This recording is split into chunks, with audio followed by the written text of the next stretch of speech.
Unsere Zauberflöte basiert ja auf der Idee, dass ein Junge sein Tagebuch illustriert und wir sozusagen in dieses Buch eintauchen, die Bilder und die Charaktere lebendig werden und daraus Mozarts Zauberflöte entsteht. Ich habe alle Hintergründe mit Aquarellfarben gemalt und die werden dann sehr hochauflösend eingescannt, damit man eben von so einem kleinen Bild auf die ganz große Opernbühne vergrößern kann. Und dann sieht man all diese kleinen Details, die man so mag am Aquarell.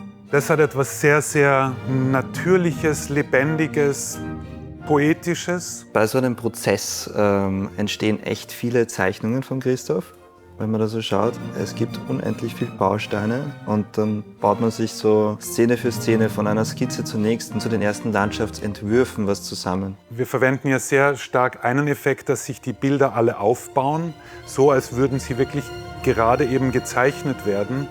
Und das können wir auch dadurch, dass die Elemente einzeln sind und man die dann so animiert übereinander, als würden sie in dem Moment gerade entstehen.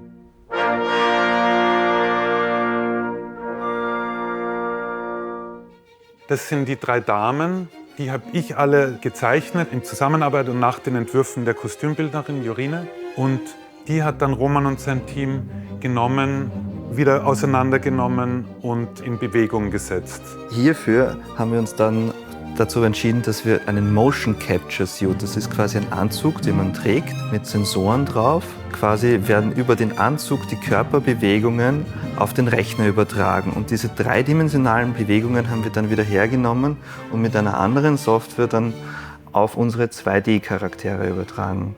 Und was wir da drauf gekommen sind, dass die menschliche Wahrnehmung ist so wahnsinnig gut drauf trainiert, menschliche Mimik zu lesen, dass man wirklich ganz wenige Bewegungen macht und schon eine Emotion erzeugt. Und da haben wir uns sehr lange damit beschäftigt, die richtige Sprache zu finden.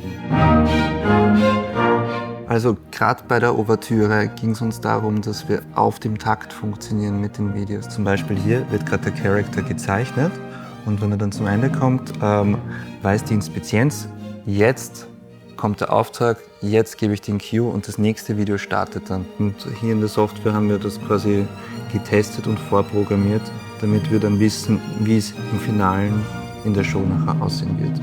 Es sind 4 Beamer, die wir einsetzen. Es sind 2 Rückpol-Einwände und 6 Elemente, die beweglich herumfahren auf der Front plus zusätzlich noch eine weitere Projektionsfläche, die über die gesamte Fläche geht, was im Endeffekt hier ein Gesamtbild ergibt.